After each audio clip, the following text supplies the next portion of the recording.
Dios los bendiga, hermanos. Bienvenidos a Leamos la Biblia en un año. Nos corresponden ya los capítulos 20 al 22 del segundo libro de Crónicas. Y dice así, segundo Crónicas, capítulo 20. Después de esto, los moabitas, los amonitas y la parte de los meunitas se unieron para atacar a Josafat. Los mensajeros de Josafat le dieron aviso diciéndole: un ejército muy numeroso viene a atacarte. Partió de Edom, del otro lado del Mar Muerto, y ya está muy cerca de la ciudad de Engadi. Josafat, lleno de miedo, buscó la ayuda de Dios para mostrar su angustia. Le pidió a todo el pueblo que no comiera. De todas las ciudades de Judá llegó gente a Jerusalén para pedir la ayuda de Dios.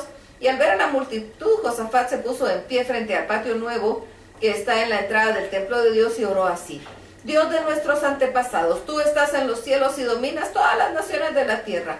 La fuerza y el poder te pertenecen, nadie puede vencerte. Dios nuestro, tú expulsaste a los pueblos que antes vivían en estos territorios y nos lo diste a nosotros, que somos descendientes de tu amigo Abraham.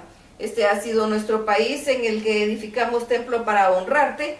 Ahí hicimos esta oración: si en alguna ocasión nos castigas por toda clase de males en medio de nuestras angustias, venimos a buscarte a este templo. Escúchanos, ayúdanos.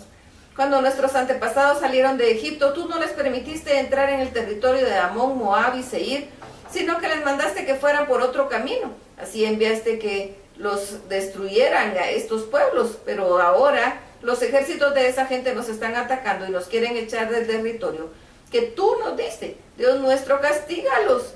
Nosotros no podemos hacerle frente a un ejército tan grande, ni siquiera sabemos qué hacer. Por eso nos dirigimos a ti en busca de ayuda. Todo el pueblo de Judá, hombres, mujeres y niños, estaba de pie en el templo de Dios, y ahí también se encontraba uno de los ayudantes de los sacerdotes llamado Jaasiel, hijo de Zacarías. Estos son los antepasados de Jaasiel: Asaf, Matanías, Jeriel, Enaías y Zacarías. De pronto el Espíritu de Dios le dio este mensaje a Jaasiel, quien le dijo: Rey Josafat, y todos los que viven en Judá y en Jerusalén, escuchen bien esto. Dios dice que Él peleará contra ese ejército tan numeroso, así que no se alarmen ni tengan miedo. El día de mañana ellos subirán por cuenta de Cis. Ustedes salgan a encontrarlos donde termina el río que está frente al desierto de Jeruel, pero no los ataquen. Más bien quédense quietos ahí y sean testigos de cómo Dios peleará contra ellos. Entonces Josafat se puso de rodillas hasta tocar el suelo con su frente, y todos los que estaban con él también se arrodillaron ante Dios y lo adoraron. Mientras tanto, los descendientes de Keat y de Coré, de la tribu de Leví, se pusieron en pie, alzaron su voz y empezaron a cantar alabanzas a Dios. Y al día siguiente se levantaron muy temprano y se prepararon para ir hacia el desierto de Tecoa. Cuando iban saliendo de Jerusalén, Josafat se puso en pie y les dijo: escúchenme con atención todos los que viven en Jerusalén y en Judá. Confíen en nuestro Dios, en sus profetas, y si lo hacen, todo saldrá bien, nada nos sucederá. Luego Josafat se puso de acuerdo con el pueblo y eligió a varios cantores que se marcharan al frente del ejército y fueran cantando y alabando a Dios con un himno que dice: den gracias a Dios porque Él nunca deja de amarnos. Los cantores marcharon vestidos con sus trajes especiales, y en cuanto empezaron a cantar, Dios confundió a los enemigos de Judá. Fue tal confusión que los amonitas y los moabitas atacaron a los de Seir hasta que acabaron con todos. Luego los amonitas y los moabitas se pelearon entre ellos y acabaron matándose unos a otros. Así fue como cayeron derrotados. Cuando el ejército de Judá llegó hasta el punto desde el cual se ve el desierto, solo vieron un montón de cadáveres regados por todos lados. No quedó nadie con vida. Entonces Josafat y su ejército fueron a apoderarse de las pertenencias de sus enemigos. Encontraron gran cantidad de alimentos, ropa y utensilios valiosos. Era tanto lo que había que pasaron 3 días recogiéndolo todo, y ni aún así pudieron llevárselo. Al cuarto día se reunieron en un valle para bendecir a Dios. Por eso hasta el día en que se escribió esta historia, a ese lugar se le conoce como el Valle de Bendición. Como Dios había dado una gran alegría en la derrota de sus enemigos, todos los hombres de Judá y de Jerusalén regresaron muy felices a Jerusalén bajo el mando de Josafat. Al llegar se dirigieron al templo de Dios, tocaron arpas, instrumentos de cuerdas y trompetas. Cuando los demás pueblos de la región se enteraron de que Dios mismo había peleado contra los enemigos de Israel, tuvieron mucho miedo y ya no se atrevieron a pelear contra Israel. Desde entonces el reino de Josafat gozó de mucha tranquilidad. Josafat tenía 35 años de edad cuando fue nombrado rey y reinó en Jerusalén 25 años. Su madre se llamaba Azuba y era hija de Sili. Josafat se comportó siempre bien y obedeció a Dios en todo, así como lo había hecho su padre Asa. Sin embargo, Josafat no destruyó los pequeños templos que había en las colinas donde se adoraba a otros dioses, pues no todos amaban a Dios con sinceridad. A pesar de que Ocosías, rey de Israel, era un hombre malvado, Josafat también se unió a él y juntos destruyeron barcos en el pueblo de Esión-Geber para enviarlos a Tarsis. Fue entonces cuando Eliezer, hijo de Dodabadu, de la ciudad de Maresa, le dio a Josafat este mensaje de parte de Dios.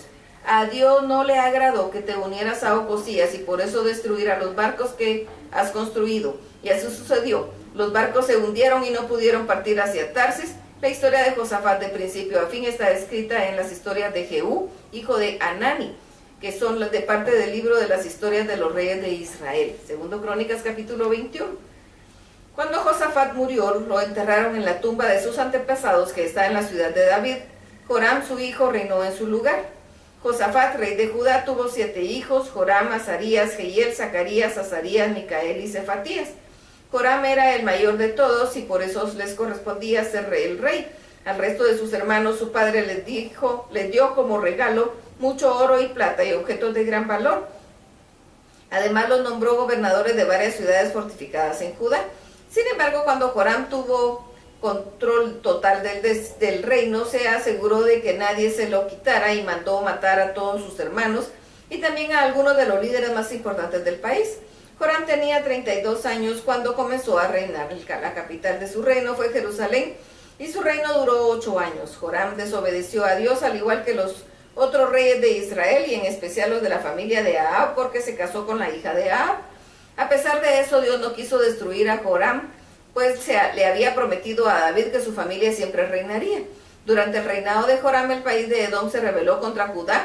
Los edomitas ya no querían seguir bajo el dominio de Judá y por eso nombraron su propio rey. Luego fueron y rodearon con su ejército a Joram y a su gente.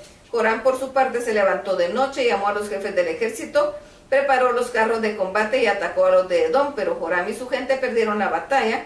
Y hasta el momento en que esto se escribió, Judá no pudo volver a dominar a los edomitas. Y como Joram había dejado de obedecer y honrar a Dios, en esos días también la gente de Libna se rebeló contra Judá. Pues si fuera poco, Joram construyó altares en las colinas de Judá para que la gente de Jerusalén adorara a dioses falsos. Joram hizo que todo el pueblo de Judá se alejara de Dios.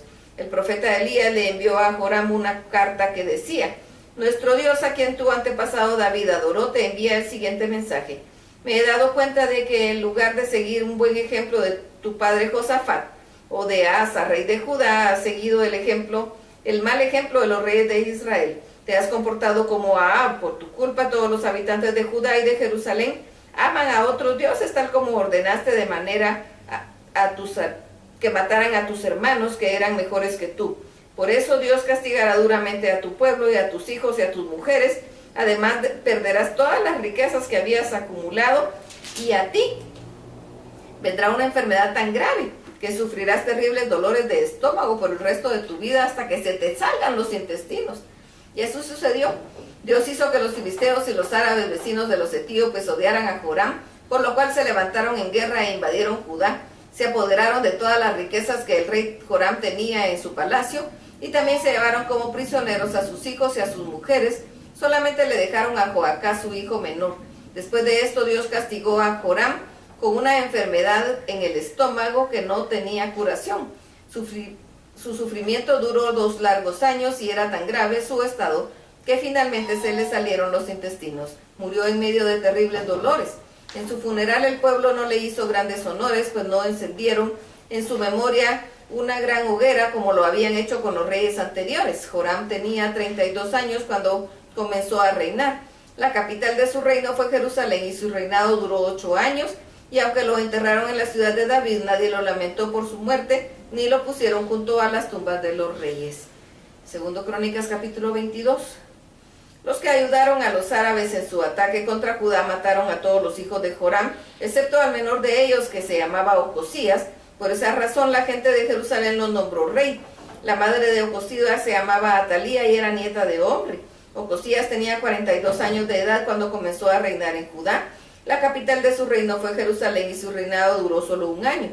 Tras la muerte de su padre, Ocosías siguió los consejos de su madre y de sus parientes, los descendientes de Ahab, pero sus consejeros llevaron a este rey al fracaso, pues Ocosías desobedeció a Dios.